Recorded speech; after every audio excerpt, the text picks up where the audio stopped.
were in high school in the late 1950s, you can remember things like peg pants, white buck shoes, Cadillac cars with felt dice, crinoline skirts that look like lampshades, and music with a hip-swiveling, ear-shattering beat.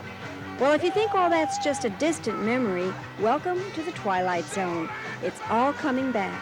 The hairstyles, the clothes, and the music, and not just because of Fonzie.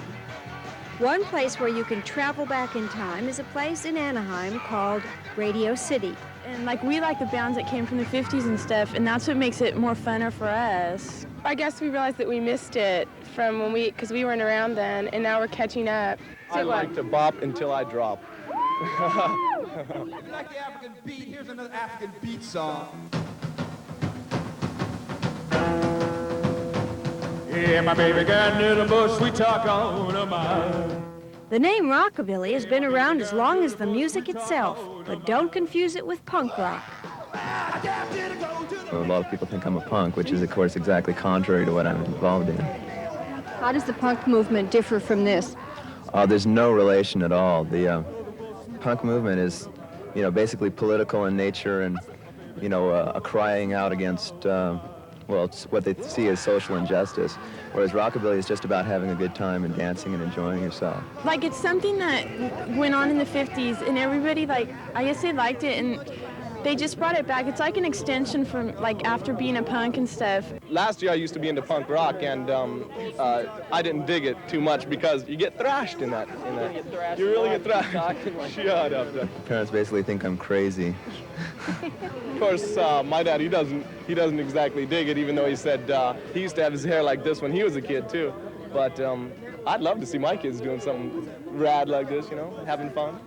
I don't have any problems with the police, except for I don't get problems with the hippies, like long hair and stuff. Well, I think Rockabilly was around Elvis Presley time, really. That's when it started.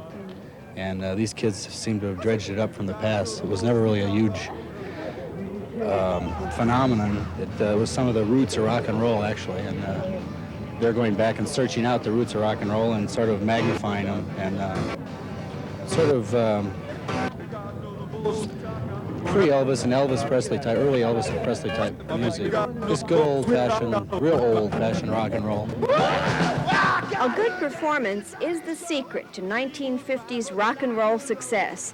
One MC put it this way at a 1957 rock concert while explaining how a good rock group can change your style. All you cats, they're bound to put more dips in your hips, more cut in your strut, more glide in your stride.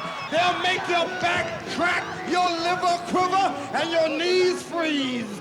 If you don't think that, you got a hole in your soul. If you don't think this mess, you came to the wrong address. Just returned from the stratosphere. They're gonna sing mighty loud and clear. Well, Rockabilly really got to me. I don't think I'm going to change my hair or go back to wearing crinolines, but I do think I'll take the T-Bird. I better get it home by 11:30, or Daddy said he'd take it away from me. Cha-cha-cha. It really takes you back, doesn't it?